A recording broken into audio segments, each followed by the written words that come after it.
Heist 88 stars CourtneyBVance, and it's currently available on Paramount Plus with audio description. This is technically a Showtime original film. Maybe that means they acquired it.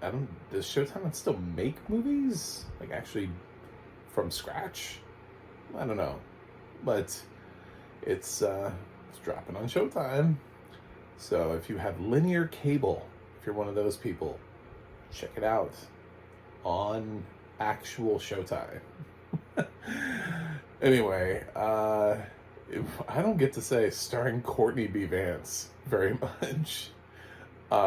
So props immediately to this film, but it also kind of immediately tells me, shit, why does it star CourtneyBVance?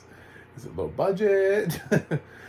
I mean, he's a fantastic actor, but he's an actor that, let's be honest, Hollywood does not typically recognize with leading man roles. Here he is recognized with that, so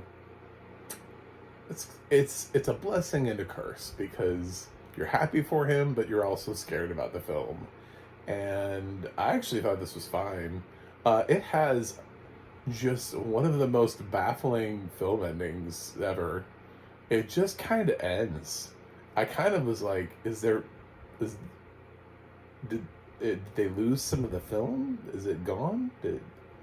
It's like the ending of The Sopranos. You know what I'm saying? Like when everybody felt like how, like that's it. That's the ending.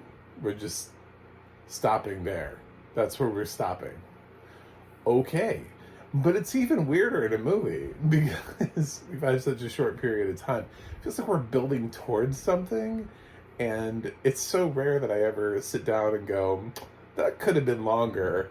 But I go, yeah, that could have been just at least a few minutes longer. So we could have wrapped up in, I don't know, some kind of fashion. It kind of just wraps up with, this is not what he actually says, but it just kind of wraps up with just, if like CourtneyBVance were to just, if it just cuts to him at the end and he just goes, that's the way the cookie crumbles, and then the movie ends. He just kind of like says something real quick to the camera, and then the movie ends. And you're like, what? Wait a minute, what? I didn't feel like we were about to end. I did not feel like we were like within a minute of ending. And it's even further hilarious too, because it's a Showtime original, so the credits are like 10 seconds. So like while you're processing the fact that the movie has just ended, basically the credits are over. They're like, done, Showtime, thank you for coming. Get the fuck out of theater. I was like, oh, okay. So it's a perfectly competent film with one of the most baffling endings I've seen this year. It was just one of the most like, yeah, we ran out of money. We're just going to stop right there. Yeah, we're just going to call it. Sort of like I read a news story about, because of the strike, Paramount Plus's Evil had 3 more days left to finish shooting, but Paramount Plus just decided to wrap Evil without those 3 days. And I was like, cool, we probably don't need those scenes. You know, we'll work around them. We'll just write them out, cut them. I'm sure those episodes won't be weird at all for 3 full days worth of filming. I'm sure they were inconsequential to the plot. So there might be a couple episodes of Evil where we're like, what happens there? I thought so-and-so was going over there. Yeah, this has one of the most abrupt endings in film ever. Otherwise, it's a pretty decent bank heist thriller that relies on the fact that in the 80s we hadn't completely backed everything up on computers and still required like phone wire transfers with confirmation codes. So people had to call in a confirmation code before they could wire transfer money in, and somebody figures out how to game the system and transfer the money to their own account. So it's sort of like the world's smartest bank robbery. but also at the same time, you know, I mean, bank robbers always, you know, doesn't really usually work out for them. So this is inspired by a true story. And when we meet our CourtneyBVance leading man, he is already on his way to jail. At the top of the film, he's headed for something completely unrelated to what the film is about. Not completely unrelated, but not this. And he's been asked to turn himself in. He has an ankle monitor and stuff in, and he has a certain amount of days to show up at the prison. So he's on borrowed time, so to speak, but he's attending the funeral of his brother, and that's when he meets his nephew, who has some money issues, and his nephew has some friends who work for a bank, but they don't know how to help him get a loan. You know, basically, they're the black people who work at the bank, and none of them seem to be in a great position of being able to help him get a loan. And then he's like, wait a minute, all three of you work at this bank? He hears what they have to do, and then he's trying to like suggest to them, he's like, you know, there are ways of being able to get what it is that we need here and make everybody happy. If you all want to play ball, if you're picking up what I'm putting down here, we can have some fun. And the other three are like, wait a minute, I thought we were showing up for a legitimate meeting about loans. Yeah, I know you did. I'm sure the three of you work at a bank, and you thought that you were going to meet some random guy to talk about loans. Anyway, so it's a fine little bank heist thriller. It's obviously we've had tons of bank robbery movies. I don't know. It's possible we've had more bank robbery movies than bank robberies. Maybe. Is that a statement? Can I make that? Yeah, I said it feels like possible. You know, it seems like the kind of thing that we always want to like watch people steal things for some reason.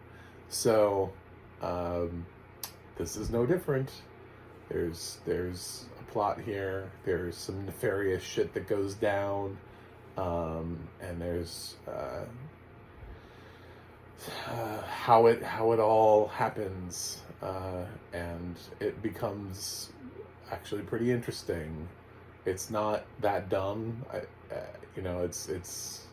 I was entertained, and it's pretty short, so that was good. Keith David pops up in this, although he's very much not the lead of this film. He's just kind of like, I'm Keith David. People give me a phone call and I show up. It's pretty easy. Thought about calling him to see if he wanted to do this review with me. See if he'd show up.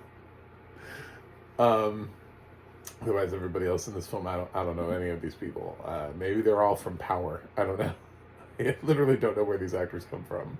I didn't want to click on each one individually. I was like, I feel like I've never heard or seen you before. So, I wasn't necessarily blown away by any individual performance in the film. It's mostly CourtneyBVance. I mean, when you put CourtneyBVance with a bunch of inexperienced actors, what you get is CourtneyBVance just chewing the scenery. He's actually really good in this, you know, like slithering bad guy-ish, good guy-ish role. It's like he's kind of like both, and you're like oddly like rooting for him, but you're also like, man, he's bad news. Oh, but man, he's smart as hell. Oh, but damn, did he have to go about it that way? You know, like it's just back and forth. So it's a very interesting movie that I don't think any of you are gonna watch.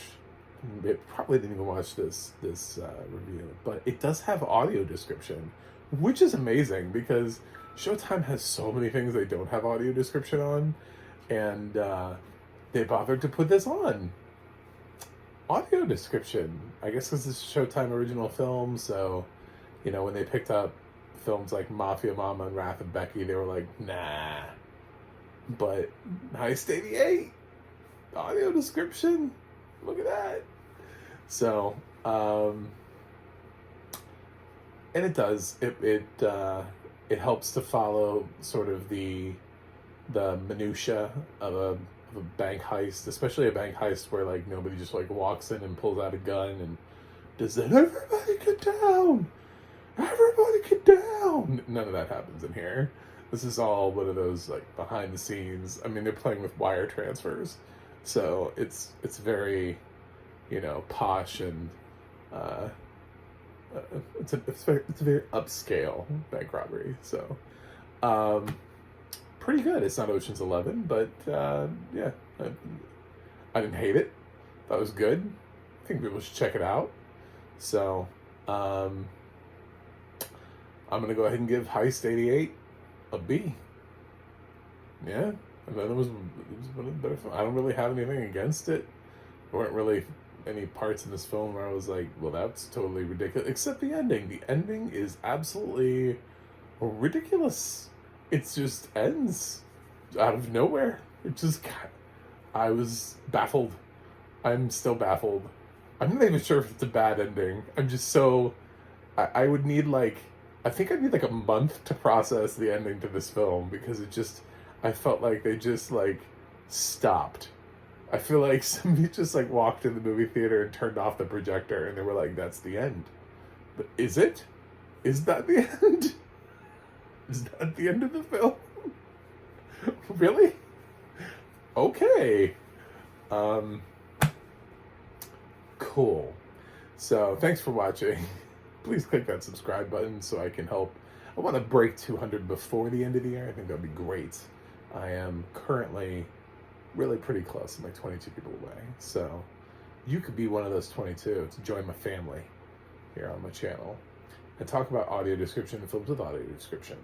I also have a website, MacTheMovieGuy.com. You can go to X, Insta, or Threads and follow me at MacTheMovieGuy. You can go to the Audio Description Project, adp.acb.org. It'll let you know what has audio description and where you can watch it. And you can go to the ADNA.org. That's the ADNA.org. It'll let you know who is narrating your favorite films and television series. That's it. I will watch something else and see you guys on the other side.